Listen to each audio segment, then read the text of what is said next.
Pac-Man é um personagem de jogos dos anos 80 que bombou nas salas de fliperamas, fez uma garotada torrar o dinheiro da merenda em fichas e enfureceu pessoas pelo mundo todo, deixando algumas delas traumatizadas ao ouvir isso aqui.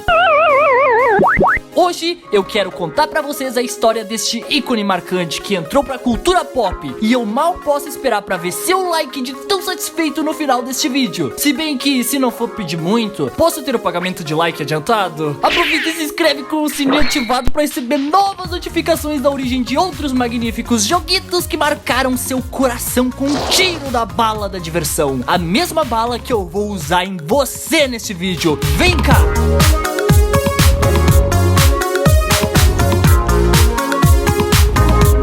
No final de 1979, um jovem japonês de 27 anos conhecido como Toru Iwatani era um funcionário da Bandai Namco, que na época era chamada apenas por Namco. Em um certo dia, Toru teve a genial ideia de ir até uma pizzaria e pedir pizza. Quando olhou para a pizza que estava sem algumas fatias, imaginou algo. Teve um vislumbre da verdadeira ideia para o jogo. Ali estava um perfeito formato para um personagem de jogos eletrônicos. Como é que é? Ele explica que a ideia surgiu e o jogo teria que ter como objetivo comer, comer e comer. Sendo assim, pensou em um nome para o personagem, concluindo como Paku Paku Man, que era para os japoneses o som que se fazia ao mastigar de boca aberta, muito sinistro mesmo. Mas há outras inspirações, que desta vez seria por uma animação ocidental, Popeye, já que tanto Pac-Man como Popeye ganham energias ao comer os seus alimentos favoritos.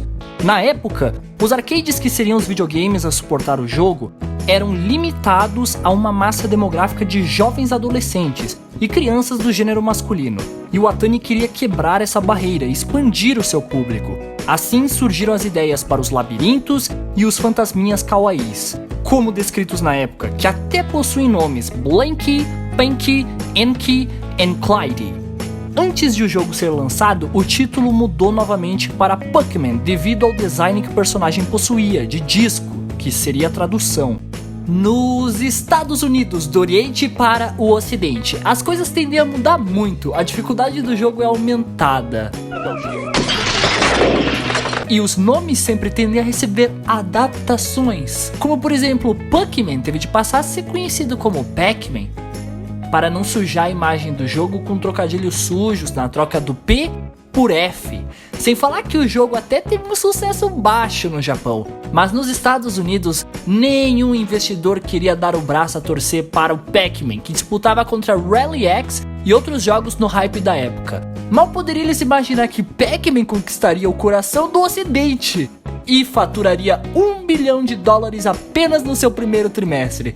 Superaria o Space Asteroids e arrecadaria mais de 2,5 milhões na década de 90. Então temos as versões de Pac-Man. Com seu divino sucesso, o Pac-Man conta com mais de 35 títulos em jogos. Seu título mais recente foi feito para consoles e é chamado Pac-Man Champions Edition 2, lançado em 2016. Mas existem compilações mais recentes da franquia, porém, no caso, Pac-Man virou um ícone pop mundialmente conhecido e símbolo para todos os videogames. Ele foi pioneiro em entregar jogos com mascotes, jogos para gênero feminino, jogos de temática de labirinto, sucesso em licenciamento de jogos, jogos com um ícone de habilidade especial, a primeira cutscene dentro de um jogo, primeiro jogo com estilo stealth, pois ele evita os inimigos ao invés de atacá-los diretamente, e o primeiro jogo a ser publicado por mais de 4 décadas. Se bem que alguém já vai superar esse título, mas eu não vou nem falar quem, né? E aqui estão algumas curiosidades que eu vivenciei.